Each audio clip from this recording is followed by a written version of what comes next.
Bubble Witch Podcast, Episode 3, Why Bubbles Matter. Welcome back. I'm glad you're here. Wherever you're listening from today, I hope you found a comfortable place to settle in for a little while. Maybe you're working on a craft project. Maybe you're driving. Maybe you're taking a few quiet minutes for yourself before the world starts asking things of you again. However you got here, welcome. Last time we talked about tiny moments of joy, the little moments that often become the ones we remember most. The smell of rain, a perfect cup of tea, a cool breeze on a hot day, a child handing you a stick like they've just discovered buried treasure. Which, to be fair, they have.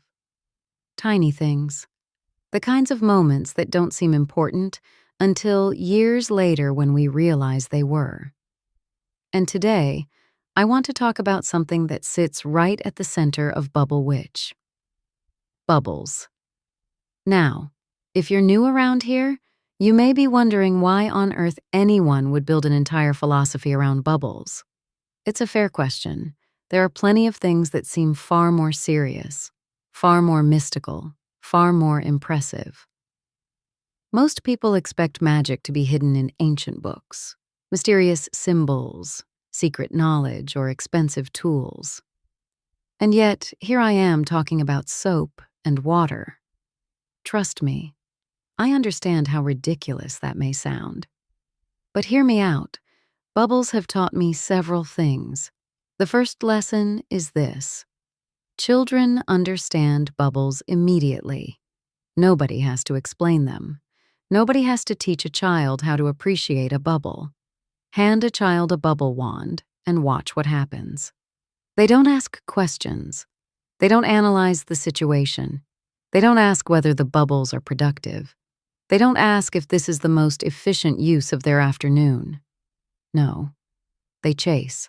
They laugh. They reach. They participate. Wonder comes first. Questions come later. Children know how to fully experience a moment. Adults? Well, we adults are often a little different. We stand back, we watch, we evaluate, we wonder, but we wonder if we should be doing something more useful. We have somehow convinced ourselves that joy needs to justify its existence, that everything should have a purpose, everything should have an outcome, everything should accomplish something, and bubbles refuse to cooperate with that idea. Bubbles don't seem to accomplish anything. They don't check things off a to-do list. They don't make you more productive. They don't increase your efficiency. You can't save them for later. You can't collect them and put them in a display case. They simply exist for a few beautiful moments, and then they're gone. Maybe that's one of the reasons I love them, because they remind me that not everything beautiful needs to be useful. Some things are valuable simply because they bring joy. That feels almost rebellious these days. We've become so accustomed to measuring everything: time, success, productivity, results. Even hobbies are often expected to become businesses. Even rest sometimes gets turned into a performance. Even joy gets treated like a project, and bubbles refuse all of it. They simply float. They catch the light, they make people smile, and then they disappear. No explanation, no justification, no business plan, just a tiny moment of beauty. In fact, I was reminded of that very recently. I spent a day at Fairy Fest as Pixie the Bubble Raccoon. The event started in the morning, and about 15 minutes later, it started raining. And it kept raining. For hours. By any reasonable standard, that should have been terrible bubble weather. But there I was, standing in the rain making bubbles anyway. Children were still laughing. People were still smiling. Bubbles were still floating through the storm. And at one point, I remember looking around and thinking how strange and wonderful it was. Nobody seemed particularly concerned that conditions weren't perfect. Nobody was waiting for the weather to improve before enjoying themselves. The rain was there, the bubbles were there, the laughter was there, the joy was there, all at the same time. And I think that's one of the reasons bubbles matter so much to me. They remind me that joy doesn't always wait for perfect conditions. If we allow it, it shows up anyway.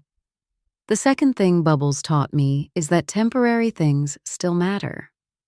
Actually, I think this may be the most important lesson, because so much of life is temporary. Sunsets, seasons, conversations, childhood, a favorite pet, a perfect summer evening, the smell of fresh-cut grass, the way your grandmother laughed, the way your children looked when they were small. So many of the most beautiful things in our lives are temporary, and somewhere along the way we start believing that temporary things are less valuable, as if permanence is the thing that creates meaning. But I don't think that's true. I think sometimes the opposite is true. I think temporary things are often precious because they are temporary. A sunset matters because it won't last. Spring matters because it won't stay. A bubble matters because you only get a few moments to appreciate it. The fact that something ends doesn't make it less meaningful. Sometimes it makes it more meaningful, because we understand that this moment won't come again in exactly the same way. This bubble, this sunset, this conversation, this season, this version of ourselves. Everything changes, everything moves, everything grows. And maybe the magic isn't in making things last forever. Maybe the magic is noticing them while they're here. That idea changed the way I look at the world. Because once you start noticing temporary beauty, you begin seeing it everywhere. You notice the flowers blooming. You notice the evening sky. You notice the changing seasons. You notice the way sunlight moves across the floor during the afternoon. You notice things you would have missed before. And life begins to feel a little richer, a little fuller, a little more alive. The third thing bubbles taught me is that wonder still exists. Not just for children, for grown-ups too. I think many adults secretly miss wonder. We just don't always know how to find it anymore. We become responsible, busy, tired. We carry grocery lists and schedules and obligations and worries. And before we know it, we're moving through life on autopilot, doing what needs to be done, getting through the day, crossing things off lists. Now, don't get me wrong. There is absolutely nothing wrong with responsibility. The world needs responsible people. But I don't think responsibility and wonder are opposites. I think we need both.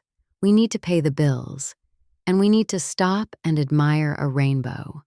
We need to handle responsibilities, and we need to notice fireflies, and we need actual magic. Not the dramatic movie kind, the everyday kind, the kind that lives in small moments, the kind that reminds us we're alive. And bubbles are very good at reminding people they're alive. I've watched thousands of people interact with bubbles over the years. Children, teenagers, parents, grandparents, people having wonderful days, people having difficult days. And one thing happens over and over again. People smile, sometimes without even realizing it. For just a moment, whatever they were carrying gets a little lighter. For just a moment, they stop thinking about tomorrow. For just a moment, they stop replaying yesterday. For just a moment, they are exactly where they are. And that moment matters, more than we often realize. Because attention is one of the greatest gifts we can give ourselves. And bubbles have a funny way of bringing us back to the present. You can't chase yesterday's bubble. You can't save today's bubble for next week. You can only experience it right now. And maybe that's why bubbles became the symbol of Bubble Witch. Not because they're magical, although I think they are. Not because they're impressive, although children would probably disagree. But because they remind us to notice. to pause, to appreciate, to be present, to look for tiny moments of joy. And that feels like a lesson worth carrying into everyday life. Before we go, let's pull a tiny season tin card. Here we are. This week's card is a notice card.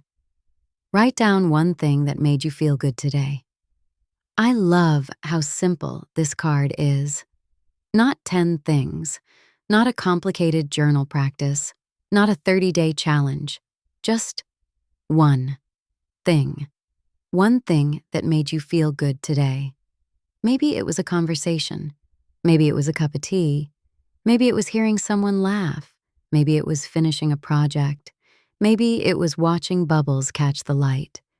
The thing is, our minds are often very good at recording what went wrong. The awkward moments, the worries, the unfinished tasks, the things we wish we'd done differently. But the good moments often pass quietly. Not because they weren't important, but because we didn't stop long enough to notice them. So this week, take a moment. Write down one thing that made you feel good today. Just one. Nothing fancy, no pressure, no perfection. Just a reminder that joy visited. Because it usually does. We just don't always notice. Until next time, take gentle care of yourself during the Litha season. And I'll meet you again somewhere between the bubbles and the tea.